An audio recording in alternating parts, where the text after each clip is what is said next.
Welcome to Ecom Cowboy. This is D2C's daily show brought to you by Seguno and Postscript and AMP. And we are coming to you live on this beautiful Friday, February 13th, 2026, from an undisclosed location, mysterious. In the Austin, Texas area, it's beautiful outside and it's heating up in here because we got a jam-packed show for you today. TikTok Nearby has launched in the United States. It's huge news for local businesses. They're going after Google, they're going after Yelp, and I think it's the biggest opportunity for nitty-gritty agencies who are looking for a new entrance and new styles of business. We're going to get into it.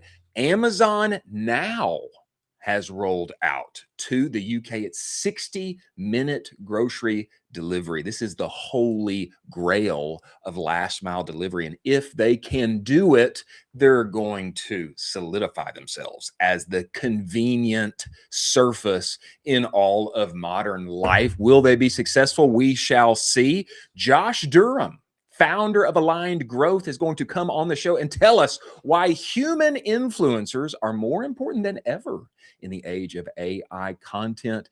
And of course, we're going to hit on hot jobs, the hottest jobs in D2C on the internet this week. As always, I am joined by my partner in crime, Colin Doherty. Get in here. Let's go, baby. Let's go. Let's go. Let's go. You know, Colin, the good news is as AI proliferates and does all of its things, in lieu of whatever terror might come to us where all our jobs are lost, there are still humans being hired inside of our space. There's some incredible jobs that we need to hit on. Everybody needs to make a friend and find a way in to this. What am I talking about? I'm talking about hot jobs. I'm going to play the transition. Carson, you put up the graphic. Hot jobs. Caliente. I don't know where the overlay went. Carson. Oh, Carson. Oh my gosh. It's okay. We still love him. It's a good job. Fine. We appreciate you, sir. Hey, number one, top job here. First on the deck, head of digital growth and e-commerce for Igloo. Okay, Igloo is in Katy, Texas. This is a hybrid role.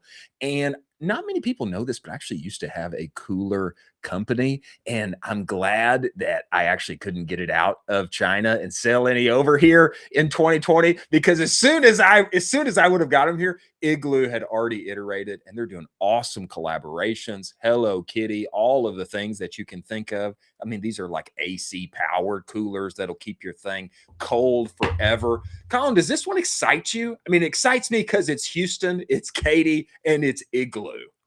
Oh, yeah. And I think Yeti has confirmed the TAM for this market, and they've kind of just laid out the playbook for scaling here. I know that Igloo's done some great collaborations, but this is a massive opportunity with a solidified brand. And I know, at least in the past, I don't know if this is still the case, but I know that Igloo at least used to be a client of Common Thread. Obviously, great folks, very talented over there. May still be a client today. We should confirm that.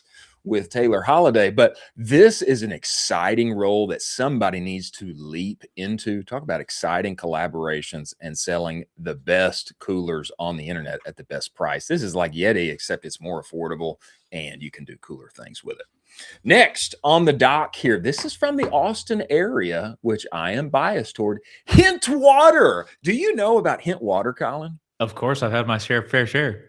Exactly. It's natural, it's flavored, it's zero sugar, etc. They're hiring a senior director of e-commerce. And brother, I think this one is 170 plus. I think you're going to Wow. make a pretty good bag if you get on board here. And it's all in that same vein of, healthy, better for you. I think if anybody in the CPG space is looking for a new opportunity, this is the one. Is that fair? I love this. I also love the fact that I'd love to throw a little skew suggestion out there. Please. They should launch a Tumblr and just say, hey, this is our Tumblr for Hint. We're going to scale up the same way that all the other massive Tumblr brands have scaled up, Stanley, Awala, all of that.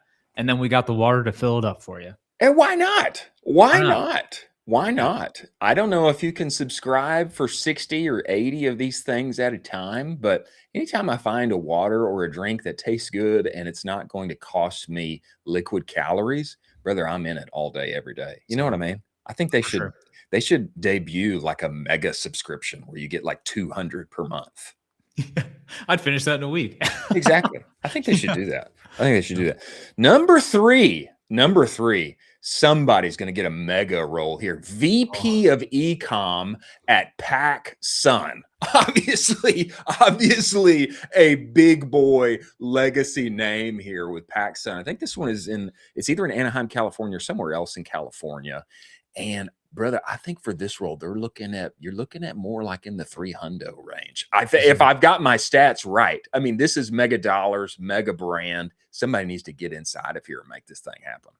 Oh yeah, I mean, pretty fun if you're a younger-ish guy and you land this role and you're in California making running VP of e-commerce for PacSun. You're probably the coolest guy around. So yeah. Pretty good life if you land this. Just a little notch on the belt there, I would say. Probably looks good on the resume. If you're in California, if you're not in California, you should move. You should get this role, make a friend, find your way in, and get on this bad boy. I really like this next one too. This is Olakai. Let's go to this next one. Olakai, creative growth strategist at Olakai, which I know they're known for their sandals, but these guys are crushing and they're growing like a weed and they're expanding their catalog. I've been seeing a lot of VP director level roles. If you're not there yet, but you're creative, you're making ads, and this is your thing, then I think this is a great opportunity to get in on. Is that fair?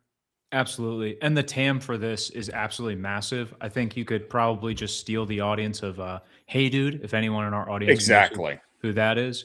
And they've been incredible with collaborations and influencers in the past maybe 6 to 12 months. You could basically just rip the playbook out, put it in, and you'd see some amazing success. Yeah. If you're in apparel and you like working with cool stuff and you like the kind of thing about huge TAMs, this is good. This is it. Olakai, a sandal for every foot. Okay. Yeah. All right. Next role. Now, I like this one. You may not know of this brand. This is Little Spoon, Director of Customer Experience, Little Spoon. This is baby food, which I know, the Doherty household, as of yet, probably not big purchasers of baby food. But the whole household has been there. Okay. For sure. We have bought just a few baby foods to be had. And there's always the same problem. Okay. Do they actually like it? What kind of ingredients are in there? Okay. They're organic. It's tasty. It's lovely, bright colors. This is another opportunity, the CPG space. And on the CX side, customer experience, it's not just only all marketers and growth and all of this and e-com. There's also this very real customer experience side. I thought this is a great role somebody should jump into.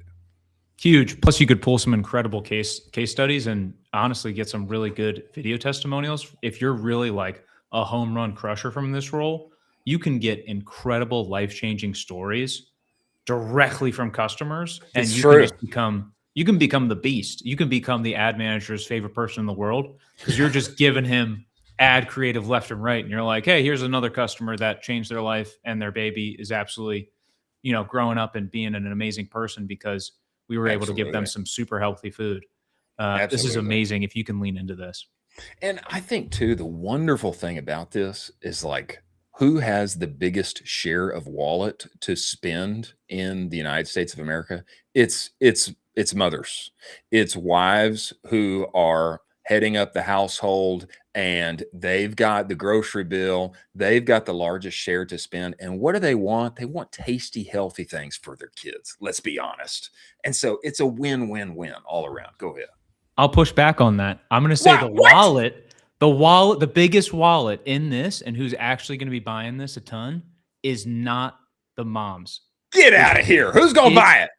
It's the grandmas and grandpas of first time moms that are super excited. I'll take it a little bit. And the boomers have all the money, and they're like, "Oh my gosh, first grandkid, let's buy him a stadium. Let's buy him up. Yeah, let's buy him every food. Let's buy him every toy. Let's get him everything." So that's who we're going for. That's what I'm going. He likes those snacks. He likes those snacks. Buy him all the snacks. Buy Get all of them. Yeah. Put it in the cart. Roll it in. Give us a truck. Yeah. Okay. Last role here. This is on the agency side, and somebody needs to get inside of here. Manager of social commerce at VaynerX. This is our guy, Gary V, who was keynoting at Commerce Roundtable not very long ago. The guy is preaching social commerce every day and in every way. He's got a new book and a new angle and a new video at all times. If you want to be at cutting edge of what's happening inside of our business, whether it's on Whatnot, it's on TikTok Live, it's all of the things. Why wouldn't you just try and get inside of this beast at VaynerX and be associated with Gary V? I mean, that sounds like a great op for me. Yeah. This is a sponge opportunity where you can just go into this org and then just be a sponge every single day and just soak up all of it. Soak it all up. And guess what? You're going to meet some incredible people. You're going to meet some incredible investors, athletes, musicians, influencers. You're probably going to work with some incredible people at VaynerX as well. Yeah. This is a crazy role. I love too Gary V's philosophy: hire fast, fire faster, promote fastest. If you can get inside of there and crush, you got to weigh up. You do. Yeah. You got to weigh up the totem pole. Hottest jobs on the internet. Make a friend and find a way in. Don't just leave it to the resume. Look in those LinkedIn networks, find a second or third cousin who may know. And now, since Carson has already pulled it up, we should talk about our good friends at AMP. AMP, what a great partner they are. And the reason we should talk about them is if you don't know how to describe how your business is doing in a sentence or two, a metric or two, if you can't get hard handles around that in an easy, concise way right now, do you really know how your business is doing? That's the awesome thing about AMP and their favorite tool of mine, Lifetimely. Lifetimely allows you to bring all of that excellent information into one place and space. Your marketers, your heads of other departments, founder level, C-suite level, everyone can get their questions answered very quickly. It allows you to scale with confidence in 2026. Don't you want that? They've got incredible things happening with their AI that is to come, I think, here in 22 days, where not just you prompt it, but it prompts you. This cohort, this product, what should drop, what offer should we test and iterate, etc. Go to useamp.com, test drive that platform, use Lifetime, you get all the other tools for free. Make sure to make it easy on yourself and scale with confidence in 2026. Many thanks to our partners at AMP for them being part of the show. Now, a very important person has just come to us. He is a knower of ball on Oh, many yeah. sides, Oh, yeah. sides of our game. He's been brand founder. He's now on the agency side, and he's specified and he's crushing for many of the biggest and brightest brands inside of ecom on the internet today. And he's going to tell us why humans and human influencers are more important than ever inside of the age of AI content. I am talking about the one and only Josh Durham. Josh, get in here. Get inside the show. What up? Let's go. Wow, thank you for that intro. Of course, Absolutely. man. It's I not didn't even every think day. I didn't even think I knew that much or had that many accomplishments, but I think You you have. exaggerated all of them. You have. You have. And it's that humble spirit, which is why we love you. We know that you are a servant at the end of the day. You are Just here to serve. You're here to serve, here Just to here to humbly serve. serve. And that's why you continue to win, my friend. I think know, that you guys are just here to serve handsomely good looks. Oh, stop. I mean, Stop. Just stop it. Yeah, don't say more, dude. Don't say more. Don't say more. That we hate that. No, you just need a little boost in confidence every once in a while. That's Thank okay. you. Appreciate that. Appreciate that. Well, it's not every day, Josh, that we get the founder of Aligned Growth here on the show. We appreciate you making the time, my man. What I would love here at the outset is if you would make the case for us why having human influencers content is more important than ever. Because I'll say this, of course, I've had these thoughts come in my head, but I've also heard them from other founders as well. Hey, like, I don't even need this thing anymore. AI is so good now. I'll just see Dance 2.0 it and let the fake robots proliferate and crush. It'll take me 5 minutes. Let me just doop, doop, doop, doop, doop, and here we go. I'm ready to run. Make the case for us why human influencers and everything you guys are doing are still crucial in 2026. Yeah, for sure. Well, thanks again for having me on. I think the biggest reason for investing into human influencers just comes down to trust, right? I think everything comes down to trust. And I think that I think the degree to which the market has like leveled up in sophistication and being able to suss out what's AI and what's not has only increased as AI content has increased. I was actually just yesterday, where was I? I was like out and about, and I was at a Chinese foot massage parlor. All right, there we go. There we go. That's definitely where this started. My wife and I got a Chinese foot massage for our date night. We were just like, let's just send it. Let's go to this place. It's amazing. But anyways, this lady and her daughter walked in, and they're like looking at something on their phone, and she's like, yeah, that's actually, like, the mom pointed out to the kid, no, that's actually AI. You can't tell that it's AI. And I genuinely thought to myself, I was like, whoa, like this mom's probably, mid 40s, and her daughter's probably like 13 or something. And that was like such an interesting reality check, is that it's not just D2C Twitter who's in on AI content, it's also still your market. And maybe you can trick the boomers on Meta to go purchase your thing with AI content, but I think that people do have a nose for it. And so I think just, trust is like, if you, like, one of my favorite fitness influencers I've been following recently, he recently hit 100,000 followers, and I love his whole thing. He's like a dad. He like wakes up at like 4:30 a.m. and like works out. It's insane. I'm like, I don't even know how you're doing this. He has like 2 kids now. One's like a month old, and his daughter's like 4 or something. I'm like so impressed by this guy. But the thing that he's built trust with me is that his IG stories are always of him at 4:30 in the morning. It's not just like the IG reel that is like a curated day in the life thing. It's like, I like check stories and he's been up, and I'm like, I was asleep. Like, that level of trust that he's getting up and getting after it, which is like so interesting to me. So I don't know. I just think it comes down to trust, and like the reason to invest into influencers is just around the things that, maybe you can replicate some AI content for ads, but on a day-to-day basis, are they building trust long term?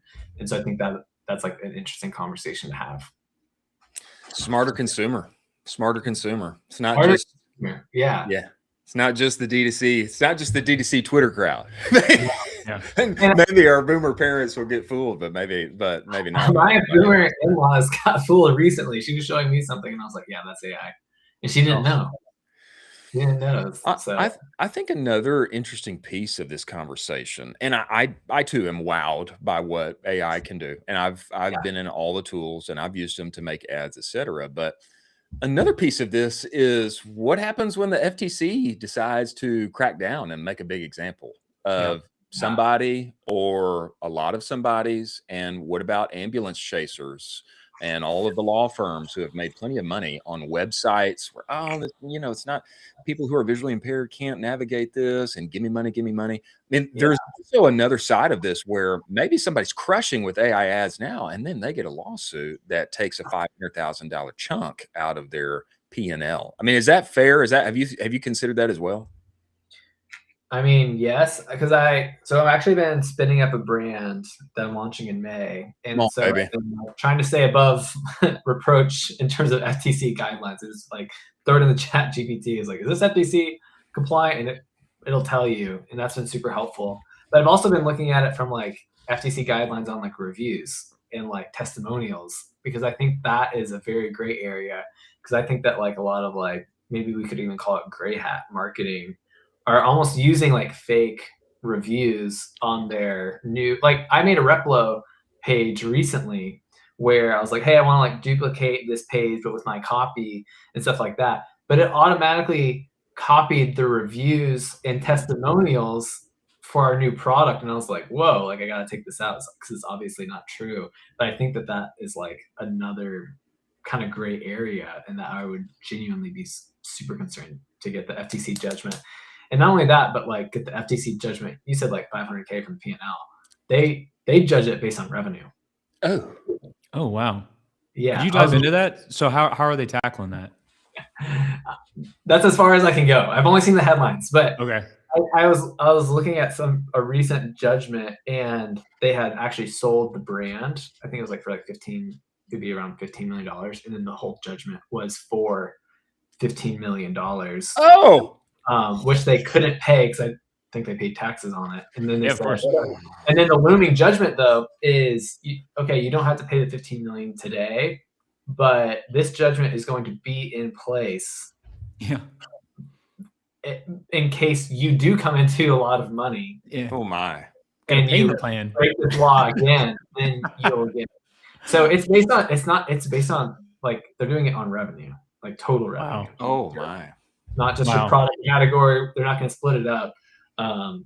So anyways, this is not legal advice. Please don't ask me to go any deeper. These are just the headlines that I've read recently on Twitter that that keeps me up at night. Wow. That keeps me up at night too. Yeah.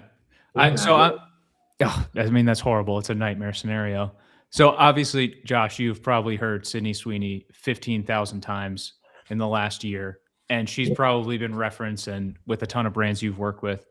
Do you have somebody right now that you're looking and you're seeing and basically saying like, there are these 1 to 3 micro-ish mid-size influencers that you think are going to be the next kind of Sydney Sweeney level for brands if they decide to work with them, where it's like this is a really good person. Not enough people are talking about this specific person. And I think they're just going to absolutely rocket ship the next, 1 to 2 years? That's a good question. That's a tough one. I will say, like, it's been really cool. Like, AGM has been around for 5 years now. Yeah, congrats. Thank you. And so one of the things that's been really cool has been like some of the influencers that we worked with, like like 4 years ago, we gave them their first brand deal. Yeah. And now they're like an actual influencer with like 1 million followers. Like that's like a really cool thing to see.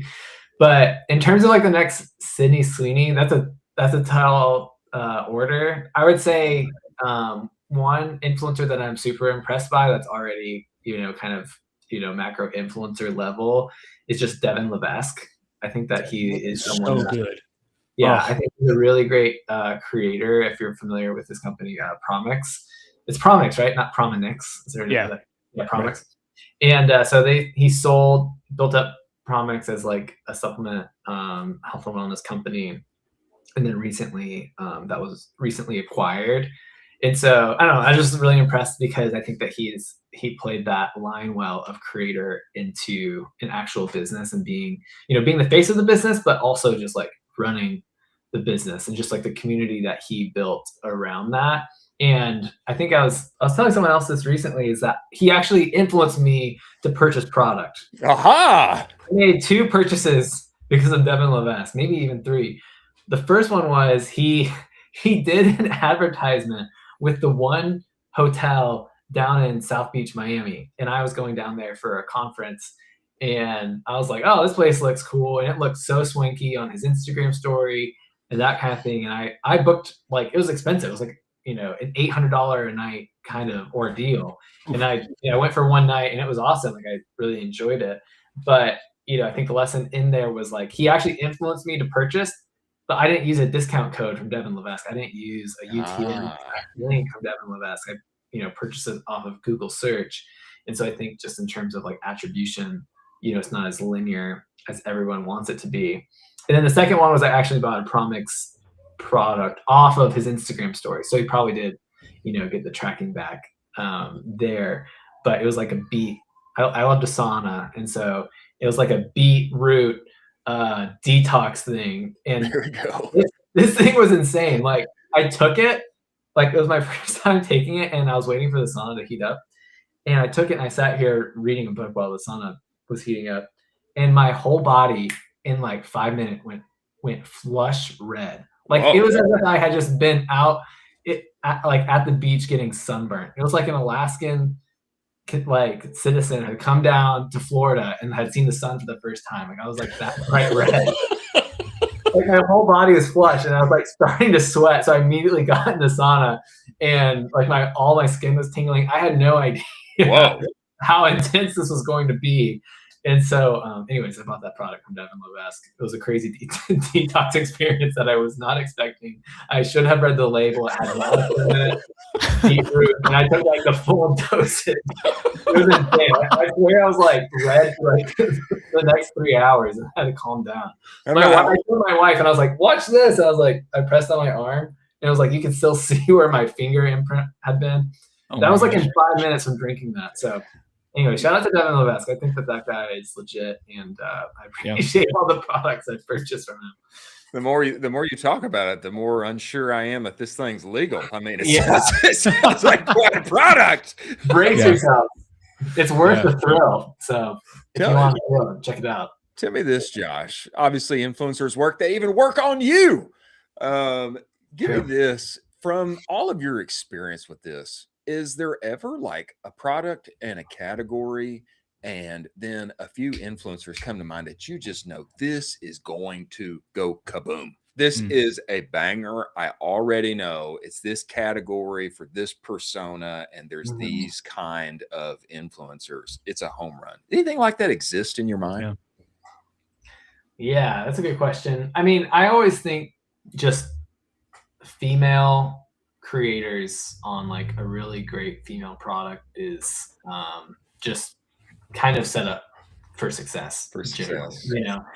And so I hesitate to name any specific categories, but like we work with a lot of female driven brands with a few awesome male brands, and I think that like the male brands have to be really dialed in to work, just because I think that it's number one, more challenging to sell to men than it is to women, but also because there's so many more awesome female creators than male creators. I would say for every one awesome male creator, there's 10 female creators. Really? And, 100%. And like I see it all the time because we'll talk to a men's apparel brand and they want to go work with thousands of influencers, and I was like, no, you need to work with like 100 great influencers that you can pay top dollar, because the ones who are great are charging top dollar, but they can really move the needle. So I don't know if that answers your question, but like it does. Just generally, like if it's more female led and it's a high margin product, I think that has a strong basis. Of course, it needs to be differentiated and stuff like that, but yeah, that's kind of the general advice I typically give out to brands that book calls with us. Wow. Colin, I think we need to get on Instagram more. We need to become male creators is what it sounds like. I mean, that's true, but I can confirm that the female influencer thing, because my doorstep is just filled with Amazon packages that my fiance orders from female creators that are promoting online from her favorite brands. So I'm constantly unboxing. So I understand. You need to get an unboxing knife. You need to get yourself a nice, a legit one. I have one now. I might have it. Oh, here it is. There's one that's safe for kids too. This one is just like literally, I only use it for unboxing. There we go, baby. Looks manly. It's nice. That is manly. But yeah, that's about the only thing it sees is nice. Unboxing. Nice. Give us this, Josh. I wonder, as you're stepping into this, I know a common pushback. Of course, I have received some shocking quotes before myself. I know common pushback for a lot of founders is, man, I'd love to step into this relationship with this creator or that creator, but they quote me something that is like otherworldly.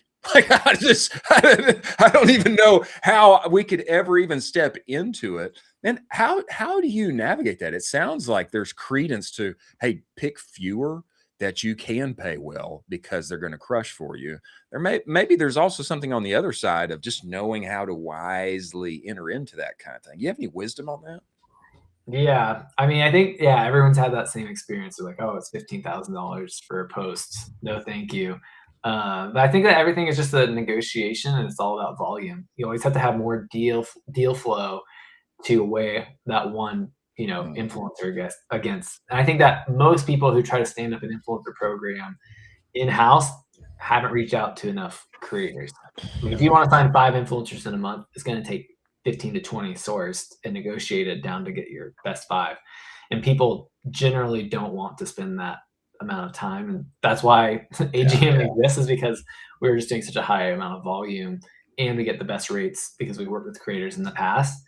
But I also think it's just like, where you start. Like, you can start on just product gifting and getting packages out for content. You could also just, instead of going to the top creator, you could just start on UGC. And I think that brands kind of 0 to 6 million, that's usually what I recommend, is like, just focus on UGC, get like $100, a video, and get the, creative control that you're looking for. And then layer on influencer later once you have metas pumping and you want actual creative diversity from, creators who aren't going to just like read line for line off a script, but they're actually going to add some new elements and maybe some new creative angles that you haven't thought of before. Wow. Josh, I just wanted to, I mean, we talk on this show a lot in real life, and we think it's really bullish in 2026 for brands to have some more in real life activations and really get to, shaking hands with the prospects / fans of the brand. How are you thinking about that with influencers in regards to, all right, we want to get some influencers, boots on the ground. Maybe it's for a pop-up, or even the influencer's big enough where it's like, hey, this is going to be your solo event with the brand. Like, let's rock and roll with this. Are you thinking about this a lot? Yeah, for sure. I would say what we do most often is like retail integrations for, and so I think that, Chris, you had mentioned like just having, we did that recently for Pop Smith. Yes. Right on the show. And so we've done a lot of like, that one was a pure like Costco.com play where we whitelisted a bunch of creators. We pumped a lot of volume and helped them like sell through most of their inventory like around Black Friday, except for Monday. Nice. But I would say kind of like what AGM has been expanding into has been a lot more CPG, where, the buyers of Costco and the buyers at Walmart and Target are all seeing the Kardashian brands and the Mr. Beasts and, the Paul brothers, just different products selling off the shelf. And so they want that same effect using influencers. And so what a lot of our brands are doing are then dedicating budget to influencers to support that first kind of trial at Costco or at Walmart, at Target. And so, just like, I think even that I think builds a new level of trust. So instead of, you know, the influencer taking a selfie like in their home and like having the influencer light in their, you know, $1 million mansion, they're actually in person building trust. They're you know, showing day in life. I'm going to Target to pick up my new favorite protein drink, and like kind of that style. I love this thought about what is, in my mind, kind of a non-traditional use of influencer partnerships to push an exciting new retail rollout, get them there in person, make content around that, maybe some kind of activation where they are physically present in an important zip code to you, you know, at that store. That to me is really exciting. Yeah. No, it's a lot more fun. I just think it's fun to see influencers in real life kind of getting outside their house to shooting content and like actually, yeah, supporting a brand launch. And like this is direct from our clients are saying our buyers are wondering how much are we spending on influencers. Like Wow. that's like direct from big box retailers saying we want to see you invest in our store. And so we've done that for probably like 10 to 12 brands now. And one of them is a brand called Lidman Cleaning. I don't know if you guys have like a green mop in your pantry. I do Or a not. green broom. You don't have a green broom. But they're like they're the number one they're like the number one seller of brooms in the country. They're in like every Publix, Wow. every Target, whatever. And they we've been supporting them on just retail campaigns for like 2 years now. And it's been fun to see because like no one knows the name Lidman Cleaning, but just through like retail activations for them and doing like collab posts, we took them from like, you know, well, number one, generating over like 100 million organic impressions, but also helping them become brand aware online. So like there's also kind of the play, instead of going D2C to retail, there's retail to online. Aha! Yeah. And so we've been helping them support them there. And I think we went from 40K to like 100K followers on IG and stuff like that. So it's kind of fun just to see different problems, different solutions for different brands. But I do think there's a big shift of D2C brands going into retail now. And it's just fun to see them on shelf at your local Target. Wow. That's really interesting. Take the retail to the online route. Yeah. I like that. Yeah. Are there any companies, it can be someone not in your portfolio you're currently working with, and you're kind of admiring them from afar, and you're saying like, hey, they're cranking out a really good playbook right now. A lot of brands should be looking at what they're doing. Do you have a couple in mind where you're thinking like, whoever's running that, kudos to them because they're doing a bang up job?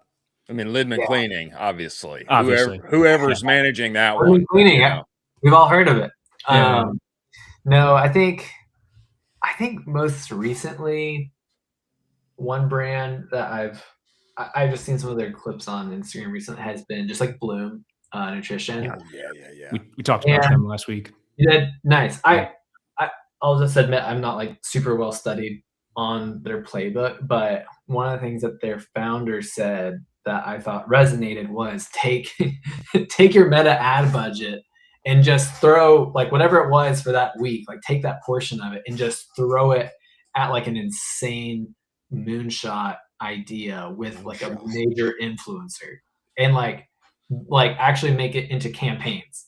And I think that like in D2C land, I often think that like you can kind of like always trend into this like evergreen scenario where you're like, why isn't Meta working? Why isn't Meta working? It's because like you haven't tried anything new. Right. And like it's only like creative testing on an evergreen basis, which is like that has to happen. But what I appreciated about what he was saying is like, hey, you can't just like, it's not always going to be about ads. You know, it's like, I think it's like that moonshot brand marketing that like people remember. And I don't know, that just kind of resonated with me of like, take bigger swings and let's go like test something brand new. And it obviously has worked for them. And it seems like, you know, their retail presence is like absolutely crushing. I see them at Sam's Club, I've seen them at Costco, I've seen them at Target, and you know, specifically in their beverage. So it's just been interesting to see their growth. A little moonshot marketing. I mean, I think Rob O'Rahill would give he'd give a big amen. Yeah. He'd give a big amen here.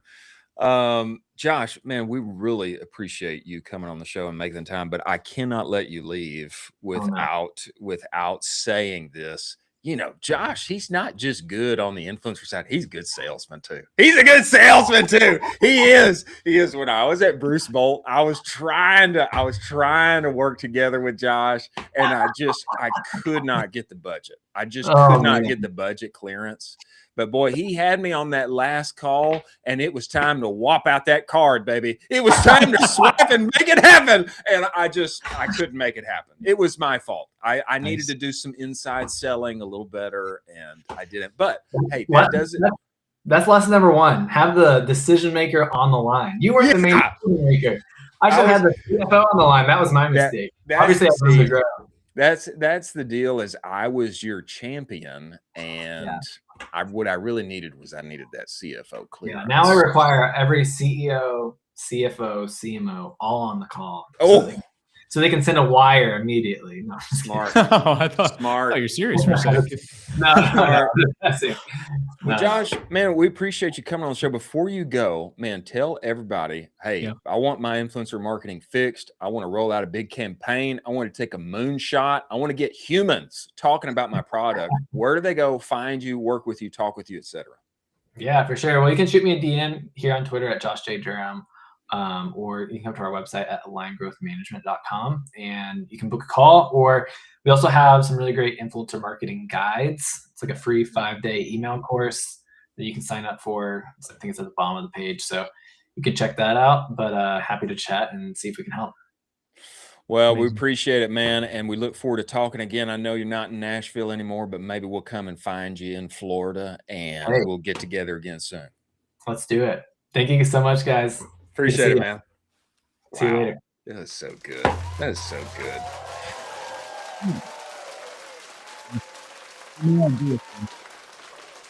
No, I love that. There was like so much alpha dropped in that convo. I mean, just, 2026 alpha right there. I mean, that was 2026 alpha, 0 to 6 million. It's sick. 0 to 6 million. Hey, go the UGC route, man. Give them a script. Let them knock it out, get it back, run that baby. Yeah. And then, hey, you get up above there, maybe you don't need every influencer in the whole world. Why don't you pick a hundo that you can really build a relationship with and pay them pretty good, man? And let's see how this rocks. And then why not take a moonshot? Don't get trapped inside of just the evergreen ad space. Why isn't Meta working? Let's shake it up. Sometimes we got to shake it up. That was good alpha. That was amazing. Yeah, I like how he's thinking about stuff right now. It's good to have that kind of guy drop that sauce on you. If you're thinking about influencers, you need to watch that through and through a couple times. Watch it. Sign up for his email course. Get the playbook, huh? For free. For free. Gratis. Hey, before we move on to our next story, we need to talk about Seguno. Seguno, ladies and gentlemen, it's the only marketing suite that is built entirely inside of Shopify. What does that mean? Why is that important, Chris? That means your emails and your pop-ups and your banners and your reviews, all of it lives where you already work on a daily basis. That's important because you don't have to trust some kind of duct taped integration where you hope your data is correct and accurate. Okay. Your Shopify data is the data. This is email 3.0, and this is why Seguno got 2024's Shopify Build App of the Year, okay? It is built for lean teams with big aspirations. That's who it's built for, guys. It's built for what I would call the one-man brand or the Superman marketer in 2026, okay? You don't have a full-time email marketer on your team right now. You need to be using Seguno, one-click automations. Actual real human help who's available to you. They're not going to send you to a partner, okay? They will help you themselves. You go to seguno.com, they'll give you a free 10-day trial. But if you tell them that Colin and I sent you, okay, they'll give you a 30-day trial. Go to seguno.com. Don't trust your data to some kind of duct tape integration. They also integrate with PostScript, another partner on the show. Go to seguno.com, test drive it today. Save yourself some headache, make some more money in 2026. Many thanks for them being part of the show. All right, next story here, Colin. I am so excited about this. TikTok Nearby has launched in the United States. This is huge news for local businesses. Essentially what this is, TikTok is taking on Yelp. They're taking on Google and its local business aspect. And what it allows you to do as a business owner is incredible. I'm going to read some of this because I think it's really important for everyone to know. Just as Google doubles down on local content in its Discover feed, TikTok is rolling out its local feed in the United States, also known as TikTok Nearby. Google and TikTok are both pushing local visibility. This is social SEO getting another significant push. Imagine yourself here, Colin. Imagine waiting for the bus, scrolling through TikTok's local feed. Okay, this is a new feed inside of your app, the local feed, to find a cozy cafe nearby to kill some time. If your video pops up and hooks that person, you've won a potential loyal customer organically. All that's left is just making sure he gets an experience worth coming back for. How does TikTok decide which content to show? User location, content topic, relevance, recency. The algorithm prioritizes fresh, nearby content that matches what users are actually looking for in their area. Okay. What I love about this is that this enables a totally new aspect in local business marketing. And what do those local businesses need? They need fresh, new, relevant content so that people who are already using their app and wanting to find crucial local stuff, we've known for some time that TikTok has been goated in this respect. People are searching on TikTok for recommendations. Now there is a local feed. And if your business is there to dominate, you can win. What I love about this, and Colin, I want your perspective on this. I think this is the newest, most exciting agency opportunity on the internet. I'm going to tell you why. There are so many incredible marketers inside of D2C. They're trying to sell whatever and whoever's widget on the internet, and they are competing literally. They are competing with the very best in our game globally, all over the world. Whoever is the best at messaging, marketing, making visuals, copy, and getting it out in a consistent way. That is who your competition is. Now, if you shrink that pond to your 5,000 person town, 50,000 person town, 500,000 person town, if you shrink that pond, you have greatly advantaged yourself and given yourself an edge. You are playing against a smaller pool of skilled marketers. And so what I want to see local business TikTok agencies who also have a local newsletter, okay, build up a local newsletter, have a content agency, and then go and get business with all of these local businesses. Okay, it's a smaller pond. It's going to be a smaller payday at the same time, but it's crucial and it's needed and it's a new opportunity. Sign them up, manage that TikTok Nearby for them, make local relevant content for them every week. Also, feature them in your local newsletter, okay? Make that part and parcel of the offer. Not only is this business going to get relevant social content that they need, not only are they going to be able to take advantage of TikTok Nearby, new opportunity, compete with Yelp. Everybody hates Yelp in local business already. Compete with Yelp, okay? And go ahead and throw in that free newsletter push, okay? With other people who are local and already know and love and want to see your content for what's going on nearby. Am I crazy? I think this is really exciting, and I hope other marketers will push into this. Chris, I'm going to say this. And I'm gonna say it in the nicest way possible. Don't you disagree with me? Don't you do it? This is the best take you've had on this show. All right. Yes. This is the best take you've ever had on this show. Yes, let's go. This is unbelievably massive. Unbelievably massive. And if people, small businesses dealing with Yelp, you just touched on it. It's not fun. It is no experience. TikTok, you get all Nobody got time for that. Hey, nobody got time for that. TikTok, you get all the videos. All these videos you're making can also get thrown into your ad creative if you make really viral stuff. Great. Now you got some retargeting stuff.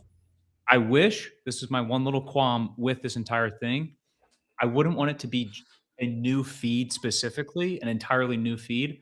I'd like for it to be in the original feed, but with a local tag so that you Yeah. understand, okay, this video doesn't have the crazy views that the rest of my feed does, but it's because it's that local tag. And now I'm knowing, oh, this is a local business. So it's a little different. I'm getting queued up on this. I love this so much. If you're saying as an agency, hey, you want me to make videos and try to outcompete people in Spokane, Washington, shout out, no shade to Spokane, Washington, but I'm going to kick some teeth in That's right. because we're going to run it up. If I'm, New York City Crusher Agency or Miami Crusher Agency, and you're telling me I'm going to compete locally now off video content just against them, what? I'm going to run it up like you wouldn't believe. Yes. It's going to be unbelievable. I love this so much. I'll give you an example here on the north side of Austin. And I'm not Yeah. saying that's where this undisclosed place is. Okay. I'm not saying that. But on the north side of Austin, when you put together Cedar Park, you put together Leander, you put together Georgetown, you put together Round Rock, that's not even Austin. Okay. That's not Austin. Mhm. But when you put all of that together, you've got well over 500,000 people. Okay. Mhm. And when I think about competing with other marketers in Georgetown, competing with other marketers in Cedar Park, competing with other marketers in Round Rock, boy, I get excited. I get excited because I know, hey, I'm good on the internet globally. You take me down to this level, I'm Superman. I'm Yeah. Superman. Let's go. Let's go. I feel the same way. I'm like, you know what? I'm okay globally. You want to go one-on-one in Charlotte just with me? Okay, dude, let's run it up. And I also think that there's a huge pushback too here where people want to support local businesses. They do. Give them the ability to do this. People are begging you, hey, let us spend our dollars this weekend on your local business. Give us a good story about it. Give us a good product. We will give you our money. Absolutely. I promise you it will happen. Absolutely. Let all of the marketers and service people take heed. There's a new opportunity here. Don't let it pass by. Big boy opportunity. Big boy opportunity. Create a compelling offer. Start a local newsletter. Hey, win their business on TikTok. Agency content. And then once you take over, oh, let me manage those Google ads too. I mean, I think there's something here. I think there's something here. For sure. I'll throw you in my newsletter for free, huh? That's just, I'm just put it in your pocket. Put it in that front pocket. Somebody's going to make a lot of money with that. Yeah. Next, Amazon Now. 60-minute grocery delivery, guys. 60-minute grocery delivery. This is rolling out in the UK as a test, and it is asking Prime members to pay just a little bit extra to get their groceries in 60 minutes. Okay. This is the holy grail of last mile delivery. It is groceries coming to my door, not tomorrow, not on Thursday, not just today, inside of an hour. Okay. This is incredible. I don't know if it works, but I do think, obviously Amazon, they've got the data, they've got the infrastructure, they've got all the things set up to make it work. If anybody can, Amazon can. And if they can make this economically viable, not every test for them works, okay? But if they can make this economically viable and broaden the footprint they already have in nearly every place in space, what they have done and what they will do is further strengthen themselves as the convenience layer in all of modern life. I mean, I think this is incredible. I hope that it goes well. I'm interested to see what happens. What's your takeaway from this? You like this? You hate it? Do you think if it works, Colin? What do you think? I was looking into this basically 4 months ago for myself, Really? and I couldn't find the solution because where we moved, and I was like, we need to figure out some delivery stuff. Our schedules are just too crazy right now. And we figured out kind of a Band-Aid solution, which is basically you subscribe to Harris Teeter and you get their stuff and you have to pay a monthly subscription. Okay. But I was looking specifically into Amazon and I was like, is there a way that we can pull this off? Because Amazon is so quick. They're so convenient. It's a massive brand behind it. It wasn't quite there. Basically, what they had before a couple months ago was you could do Whole Foods, and Okay. you have to deal with Whole Foods delivery. You also have to deal with Whole Foods pricing, which is Yeah. it's a little rough. It's a little rough on the wallet. Whole paycheck. Whole paycheck. And so if you're able to bring down basically Amazon 360 or, just a basic level, the Kirkland brand of XYZ Yeah. things Yeah. directly to me in an hour for some just essential stuff we need, or, weekly or bi-weekly, I'm all about this. I love this so unbelievably much. If it goes well in the UK, you can only imagine it's coming to the major metro areas inside of the United States. Yeah. The UK buyer, like you brought up here, the UK buyer they're value buyers. They're not necessarily wanting whole food pricing for all of their things. I think it'd be interesting to see how this works. And who knows, maybe on top of this or next, maybe all the drones are coming, maybe we'll have all of our Amazon deliveries, all of them will be inside of an hour. I mean, who knows, but if they can accomplish this for local grocery, I can only imagine what's coming next. And it's interesting how they're really taking on Walmart. I mean, they have surpassed now, they will surpass Walmart in revenue. It'll be interesting to see what happens with their supercenter test going on outside of Chicago. They've got this UK experiment with Amazon Now, 60-minute delivery. They're making big moves, man. I just figured Bezos would retire and keep doing his moon thing, keep doing his space deal. But they're not slowing down. Yeah. Plus, this is rolled out specifically for Prime members. There's a couple of those. Just a few. There's a few of those customers baked in already.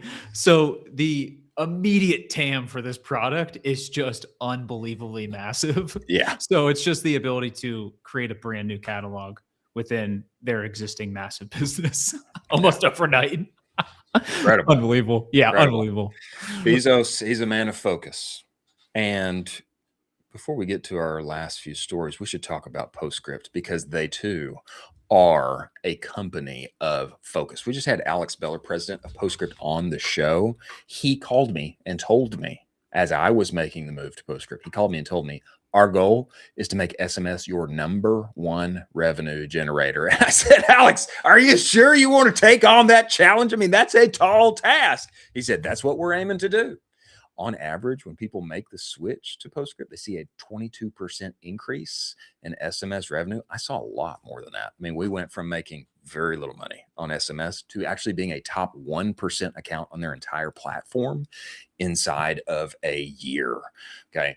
That happens because they are radically focused and obsessed on one thing and one thing only. That's SMS. And I know a lot of you with your other partners, whoever you're working with now, they do 5 or 6 things all together. And it's, probably, it's okay value. And all my stuff's already there already. Okay. If you want to see these outside results, you need to work with somebody who's obsessed. That is Postscript. If you go to postscript.io/SMS-benchmarks, what you're going to find is a guide for my vertical, my revenue band, what's normal for us to be making on SMS. How can we get that up in 2026?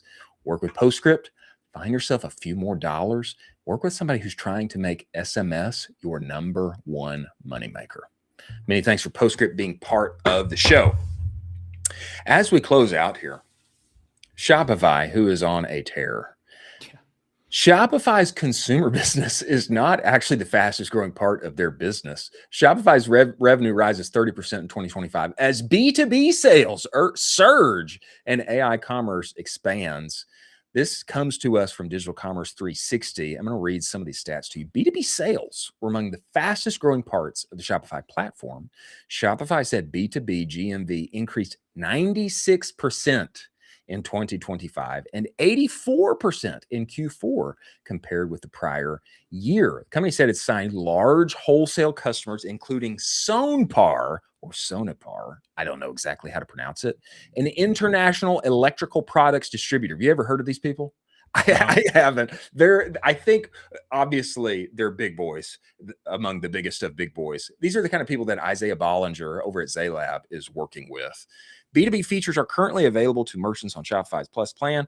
Create company accounts with multiple buyers, offer negotiated pricing, custom catalogs, set payment terms, all of those naughty, just hard to control issues that Isaiah was describing to us when we had him on. Apply volume discounts, manage both wholesale and consumer sales. All this is now built into Shopify. And I remember just a few years ago, call it 2.5 years ago, we were stepping into this when I was brand side.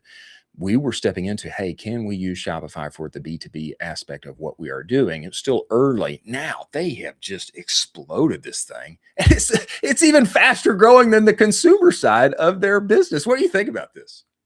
It's unbelievable. And it's just another notch in Shopify's belt that they are basically going to be the everything commerce, platform.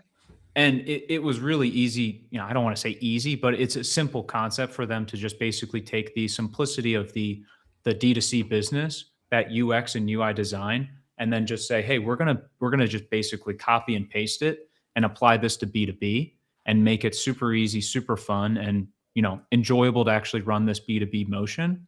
That's what they've done. And now you see the growth, and you see this entire new channel come in for them and just push a ton of revenue. This is not slowing down for them for the foreseeable future whatsoever. This is going to keep going up and to the right. And I would imagine that they're just going to keep doubling down on this because they just have their sights set on it now. They see the early winnings of it, and they're just going to keep going after it. Well, the other players in the space, they better make some moves, because Shopify, I mean, they are what I would consider like the default choice now, not just for the consumer side, but increasingly more so for the B2B side. Yeah, and it makes me wonder, hey, Big C, Wix, Magento, Commerce Tools, like where are you? What are you doing? I don't know. I mean, maybe they're walking in different circles than I am, but Shopify is making moves, and I'm eager to see what some of the other platforms do to try to eat up more market share, because man, Shopify is winning. They're winning on every angle right now.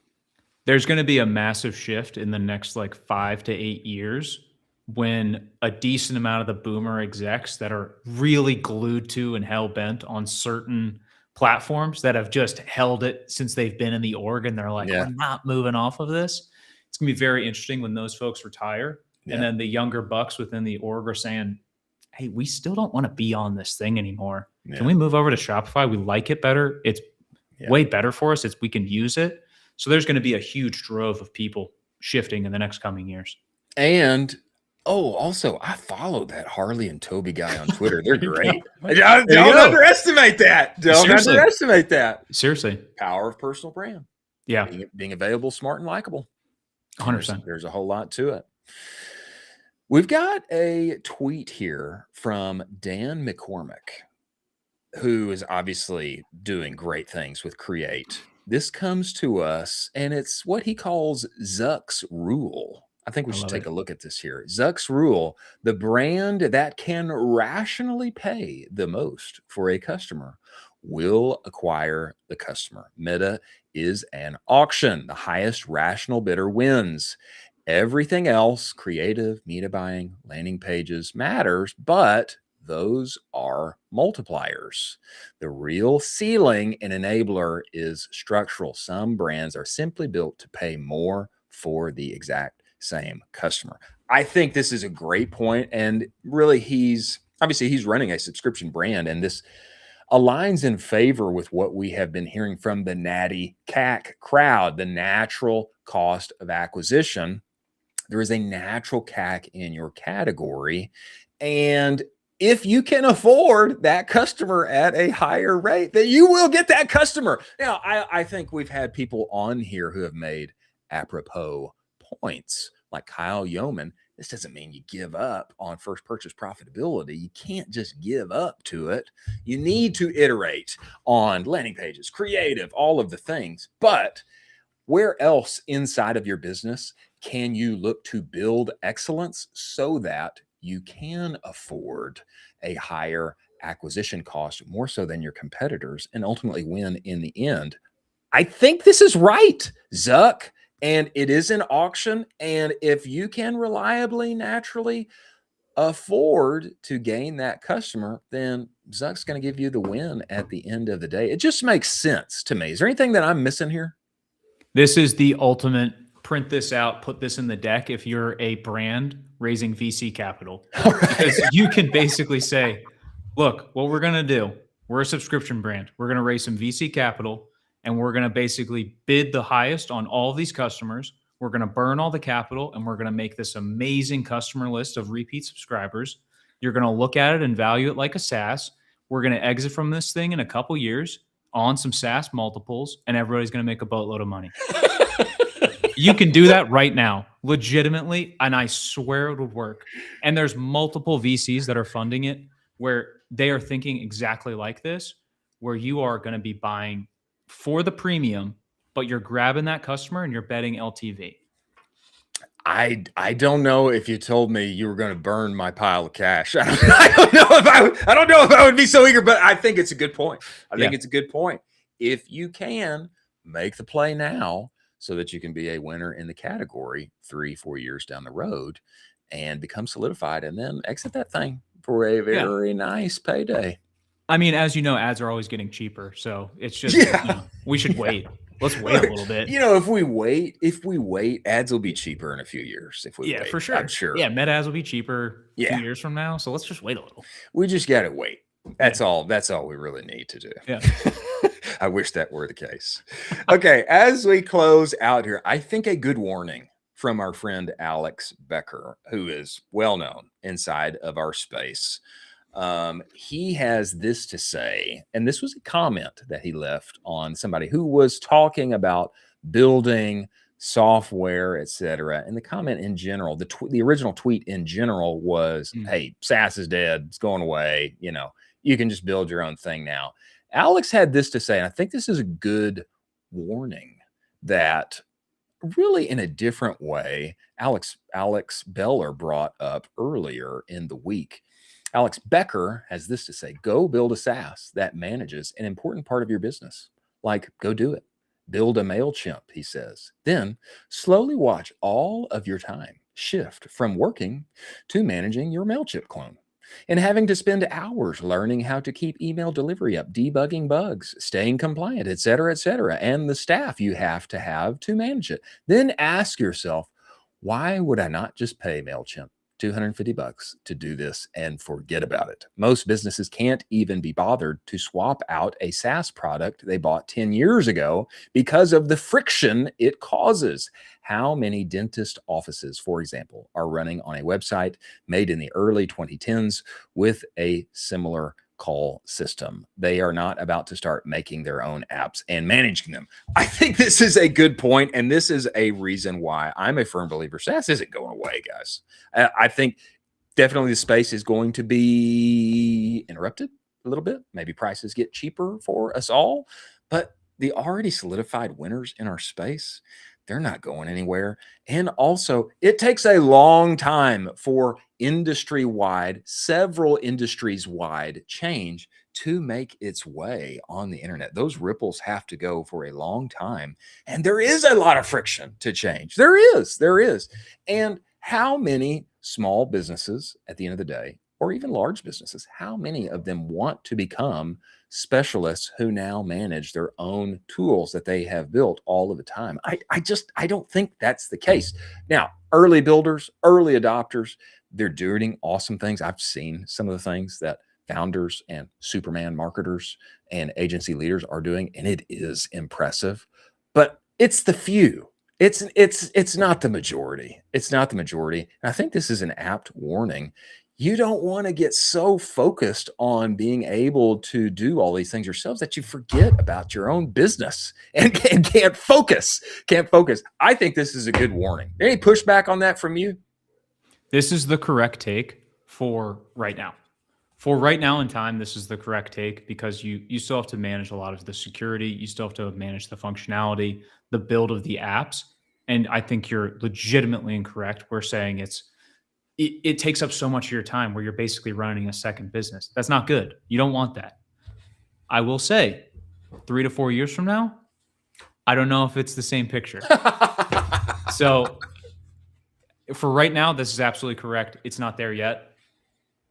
3 to 4 years from now, I don't know what we're saying. We'll see. We'll see. Beware thy token expenditure. Beware. Whew. Beware. Rough bill. Rough Could bill. be a rough bill that Yeah. causes you more headaches than solutions at the Yeah. end of the day. Well, many thanks to Josh Durham from Align Growth for joining us, dropping real alpha on us. Many thanks to Seguno and Postscript and AMP for making this show possible. And many thanks to all of you for listening in and joining us. You know, this is our 30th episode. We have done this for a full 30 episodes now. We're just over a month. I think we're literally at 38 days having started this show, and we've had so many killers on, man. We've had so many killers, haven't we? I mean, we've had an incredible roster on the show so far. Unbelievable. Unbelievable. And hey, I want to say appreciate to all of you guys listening and following. We're close. We're getting close to 2,000 YouTube subscribers now. We started from nil. The newsletter is growing, all of the things. We appreciate you. And the thing that Josh said is true. We are here to serve. We want you, marketer, founder, operator, agency owner, specialist. We want you to be equipped in real time with what is happening on the ever-changing internet on a daily basis, real-time information from the best and the brightest inside of our industry. And we also want you to have a good time too. Don't just work on that laptop alone in your office all the time and be sad. We're heading into the weekend. We hope all of you have an awesome one. Thanks for joining us. We will see you on Monday.